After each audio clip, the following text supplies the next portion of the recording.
Սիրելի հայրենակիցներ, բազմաթիվ քաղաքացիներ ինձ դիմել են կենսաթոշակային ոլորտում առկա մի խնդրի վերաբերյալ,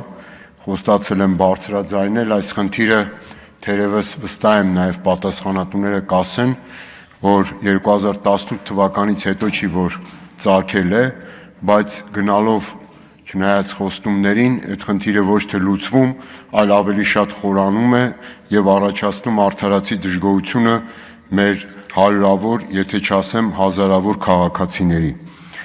Խոսքը վերաբերում է Հայաստանի Հանրապետությունից դուրս բնակվող կենսաթոշակառուներին,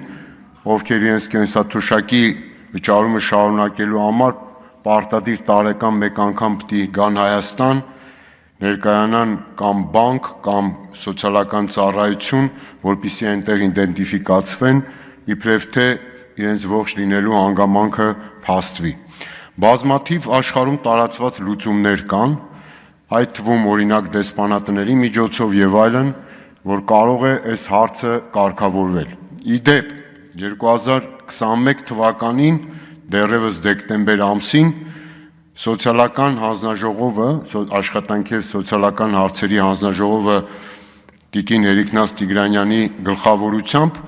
մի քաղաքացու օտարերկրյա բնակվող մի քաղաքացու պատասխանել է, որ այո, արդարացի է բողոքը, քննարկում են նախարարության հետ եւ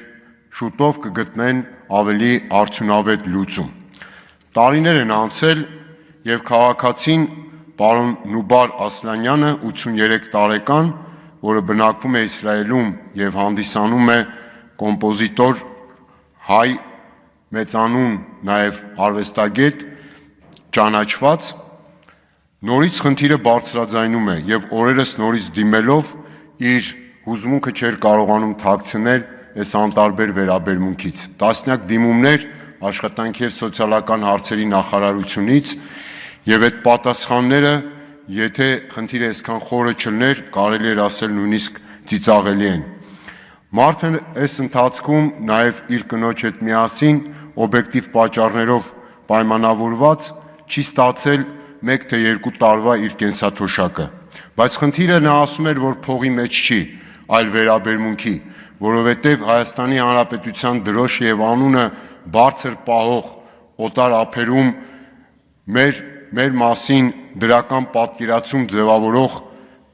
մեծատառով հայ մարդը այսօր նեղացած է պետությունից եւ նաեւ այն պարզ հանգամանքից, որ իրեն տարիներ շարունակ նաեւ խաբում են իբրև թե լուծումների խոստման այսպես քողի ներքո։